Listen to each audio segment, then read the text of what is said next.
Hello everyone and welcome back.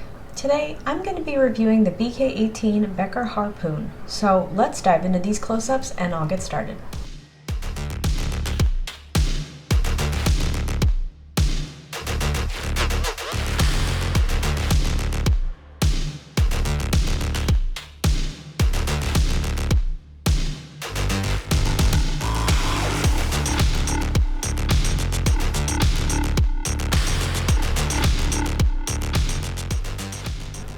This is the BK18 Becker Harpoon, designed by Ethan Becker, an avid outdoorsman who loves martial arts and hunting.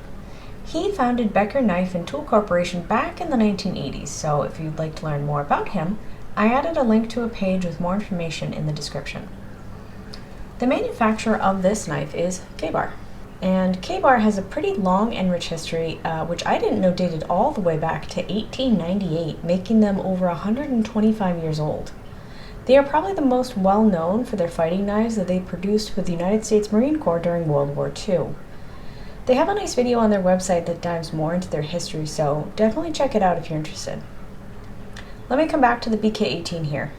So this is a fixed blade knife, which means the whole knife is one solid piece that doesn't fold. It comes with an American-made Selcon, registered trademark, sheath. Ta-da. Selcon is a specific brand of injection molded thermoplastics that is tough and resists the elements, and I'd say it feels similar to Kydex than other injection molded plastic sheets that I've handled. It's like Kydex ASMR. The retention on this sheath is really good, but there is a bit of a rattle.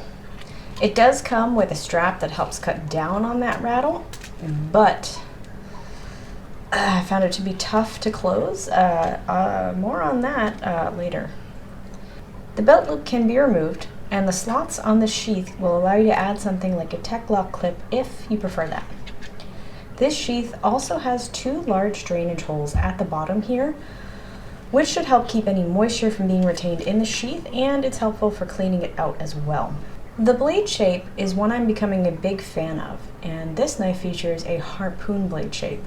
While I didn't see a lot of historical information about the blade shapes on the knives, they obviously draw inspiration from the harpoons used in fishing and whaling. The harpoon knives you see on the market today feature a curved edge with a sharp midpoint at the spine of the blade, where the part that you see here almost has a drop point shape to meet the tip. The blade shape doesn't seem to serve any specific purpose other than a difference in aesthetics versus a drop point, at least from what I can tell, but let me know your thoughts in the comments. Additionally, there is some jimping here on the spine for extra grip, and I'll get into that a little bit later. The BK18 features a flat grind that goes up at about 3/4 of the way the height of the blade. The flat grind is a common grind with good cutting efficiency while also maintaining strength. The blade length on this knife is 4.625 inches, with an overall length of 9.375 inches. And while this knife is probably a little too big for me, it works really well for what my boyfriend needs it for. So let me give you some size comparisons to give an understanding of its overall size. So today we'll go with some similar tactical survival fixed blades. First, the Cold Steel SRK, and my SRK Compact, which is probably about the same size. And finally, the SOG or SOG pillar.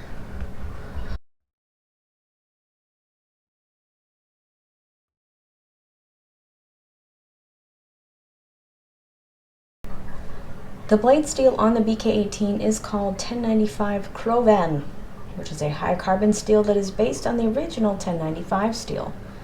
The differences are in the use of Cro-Van's chromium, molybdenum, nitrogen, and vanadium, all fancy things that you didn't know were on the periodic table. Fun fact, molybdenum is on the periodic table with the short name of Mo and the number 42, which is the answer to the universe according to the Hitchhiker's Guide to the Galaxy. These extra elements in the steel make it a bit more corrosion resistant than regular 1095 steel, but it does need some extra care, so clean and oil it after use. Ethan Becker also said that in his experience, 1095 Cro-Van takes a more aggressive and toothy edge over the standard 1095.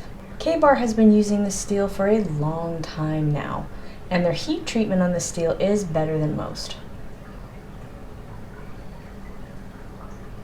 Let me get to the handle though, and I apologize in advance that this is after the Goon tape edition, and I'll talk about that a little bit later. The handle is very comfortable due to having a Coke bottle shape that really does fit the hand.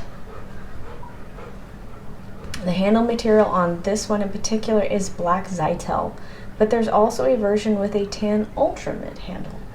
Zytel and Ultramid are both brand names for what is essentially a glass-reinforced nylon material. And yes, all of these fancy science names will be on the test. While both of these materials are very strong and durable, I did some bushcrafting with this knife and I found myself wanting a bit more of a grip, so we added some Goon tape. For those who don't know, Goon tape is a fabric tape, but it's also soft and provides a non-slip grip for tools. Some people use it on hockey sticks, firearms, and knives. And speaking of bushcrafting, let me show you some of the things that BK18 can do.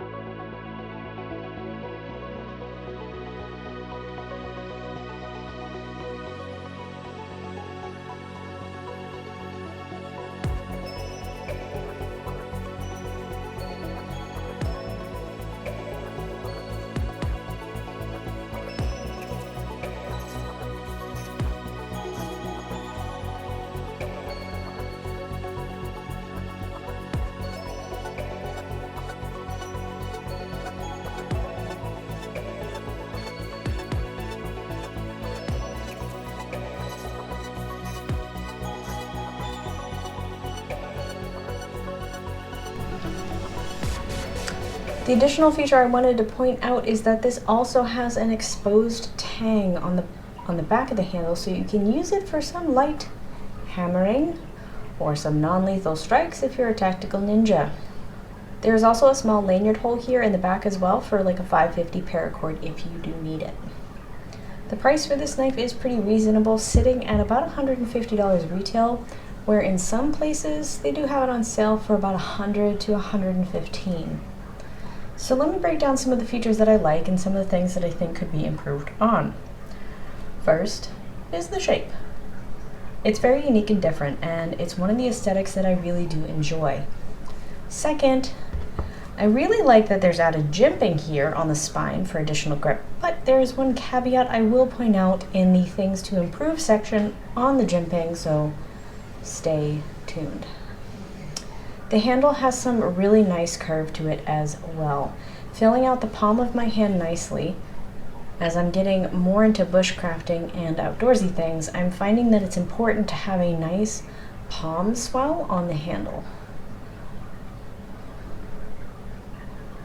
Let me turn the tables and highlight some of the things that I think could be improved on in my opinion. As always, the knife is a bit large for me, and while this isn't really a flaw, it's something I always have to think about as my hands are pretty small. While I do enjoy how this fits in my hand, a good portion of the handle is sticking out. This might be uncomfortable for smaller hands if you're using this for a long time due to the placement of the curves of the handle as well. My boyfriend has men's large size glove hands, and he finds the handle to be perfect for him. Also, I know that 1095 Cro-Van is a well-regarded steel, but I personally would prefer a bit more corrosion-resistant material if this knife is to be intended to be used outdoors in hunting, camping, and a fishing environment. So I think there may be some benefits to using a different steel, such as like AEBL, Nitro V, or 14C28N.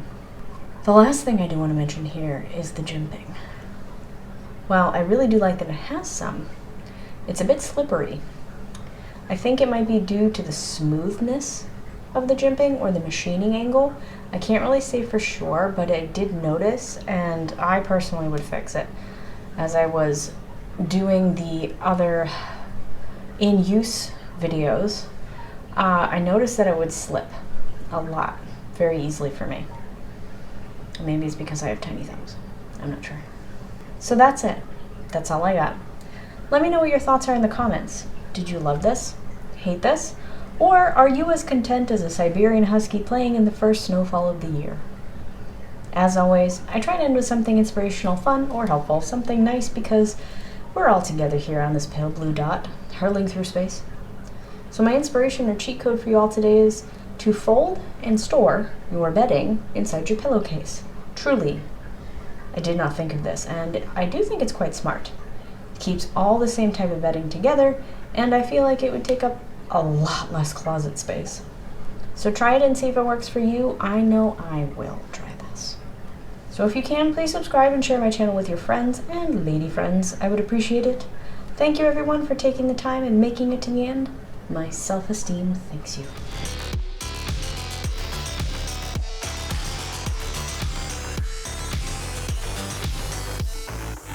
Molybdenum, nitrogen. This is why I failed chemistry. Dad, I'm gonna cut you out this coupon, just so you know, because I know how much you love balsam fir. This might take me a while.